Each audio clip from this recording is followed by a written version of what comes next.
How to fix LightyearVPN verification code not receiving via email. When you register an account with your email or login, the system will send a verification email to your email, which contains a 6-digit verification code or verification link. To ensure that the verification email can be delivered to your mailbox accurately and without error, please make sure that your mailbox is filled in correctly and your mailbox settings are correct.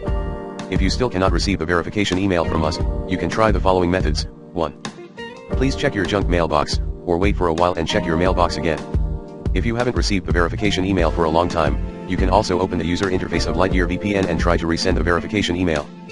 2. If you use QQ mailbox or similar mailboxes, please go to the mailbox settings and modify the anti-spam options and mailbox filtering tips. Note, some specific mail service providers such as QQ, 163, Sina, etc. may cause delay or loss of mail.